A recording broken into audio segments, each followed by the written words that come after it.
الحمد للہ وحدہ والصلاة والسلام علی من لا نبی بعدہ اما بعد فاعوذ باللہ من الشیطان الرجیم بسم اللہ الرحمن الرحیم ومن قتل نفسا بغیر نفس او فساد فی الارض فکأنما قتل الناس جمیعا ومن احیاها فکأنما احیا الناس جمیعا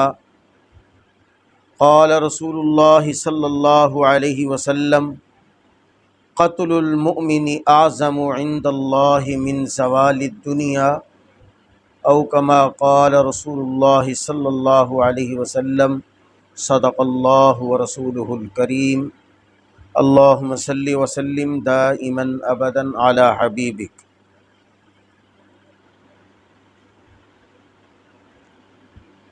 آج میں پاکستان میں باجوڑ کی ایک تحصیل خار میں المناک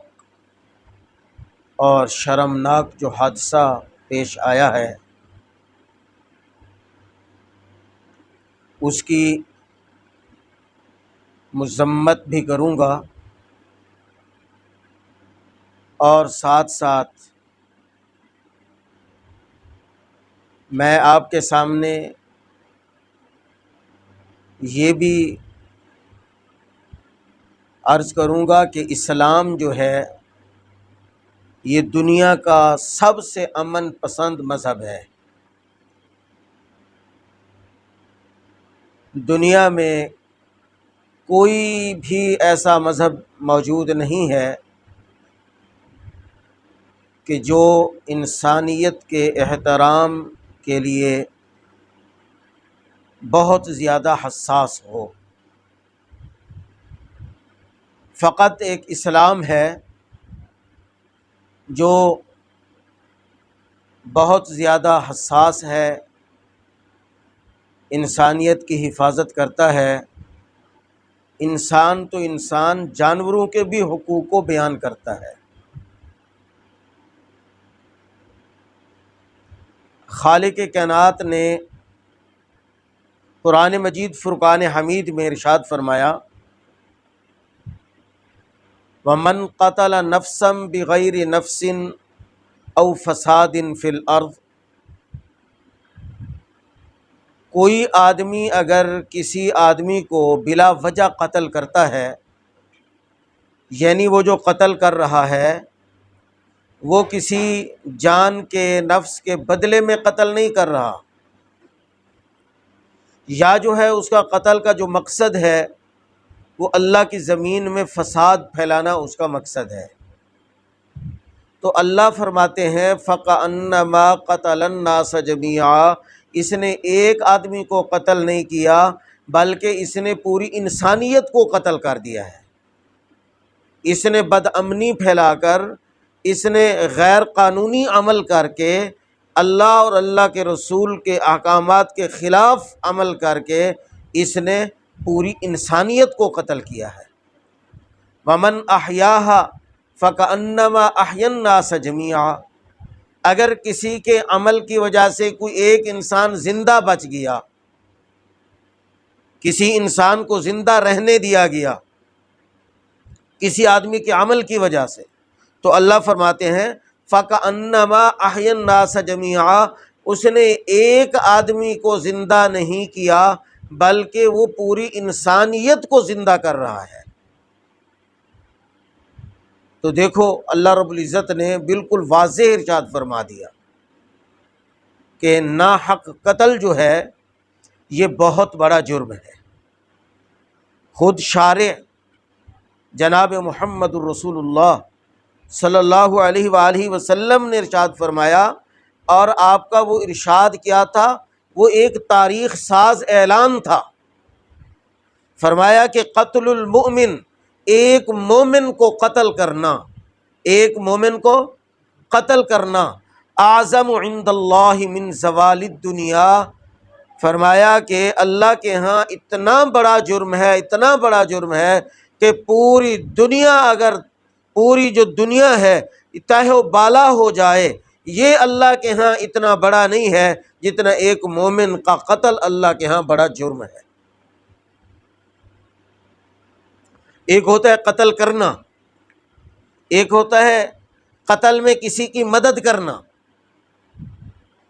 ظالم کو اشارہ کر کے بتانا کہ فلاں جو آپ کا منزل ہے، آپ کی جس کو آپ تلاش کر رہے ہو وہ فلاں جگہ موجود ہے، آنکھ کے اشارے سے بتانا،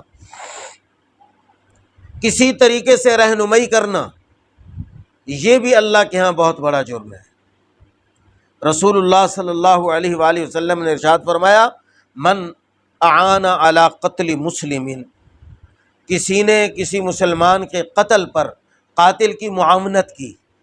قاتل کی معاونت کی، ولو بشطر کلمتہ، فرمایا کہ اگرچہ وہ جو معاونت کر رہا ہے اس نے صرف اشارہ کیا ہے، لفظ کا ایک تھوڑا سا ایک حصہ بولا ہے، جس کے ساتھ قاتل کو مدد مل گئی، قاتل کی معاونت ہو گئی، ولو بشطر کلمتہ، اگرچہ وہ کلمے کا ایک جز بول کر وہ قاتل کی رہنمائی کرتا ہے۔ فرمایا جاء یوم القیامت، جب یہ قیامت کے دن اللہ کے ہاں حاضر ہوگا، مکتوبا بین عینیہ، اس کی ان دونوں آنکھوں کے درمیان اس کے ماتھے پر یہ لکھا ہوا ہوگا، آئس من رحمت اللہ، یہ جو بندہ ہے آج اللہ کی رحمت سے مایوس ہے، یہ بندہ آج اللہ کی رحمت سے، یہ بندہ آج اللہ کی رحمت سے مایوس ہے۔ اس کے ماتھے پر، اس کی پیشانی پر یہ ٹھپا لگا ہوا ہوگا، یہ لکھا ہوا ہوگا، آئس من رحمت اللہ۔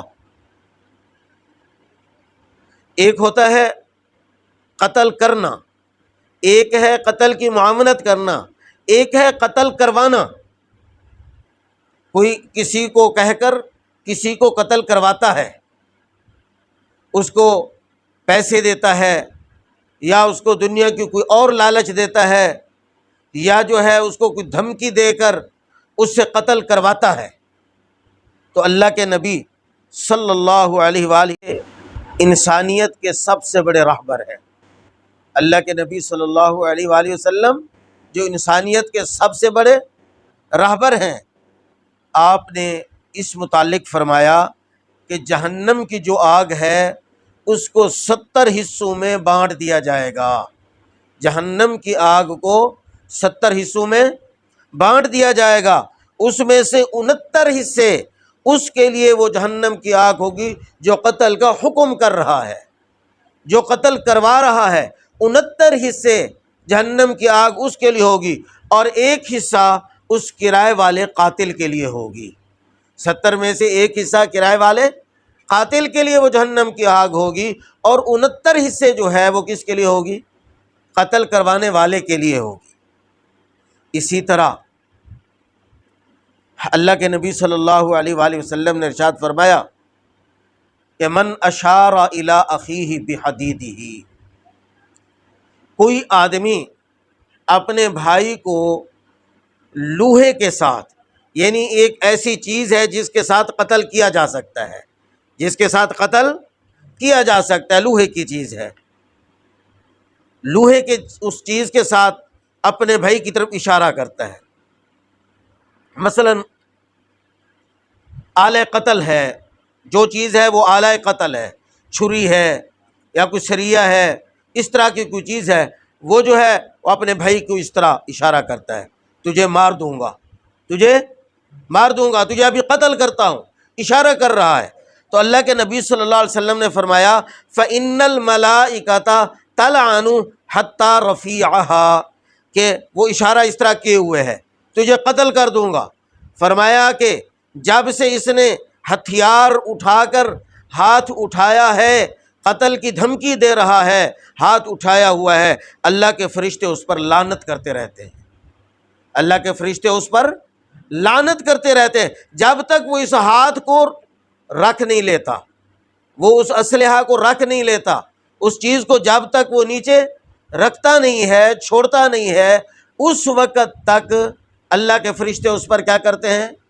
اللہ کے فرشتے اس پر لعنت کرتے ہیں۔ فرمایا وَإِن كَانَ أَخَاهُ لِأَبِيهِ وَأُمِّهِ، اگرچہ وہ اس کا حقیقی بھائی کیوں نہ ہو۔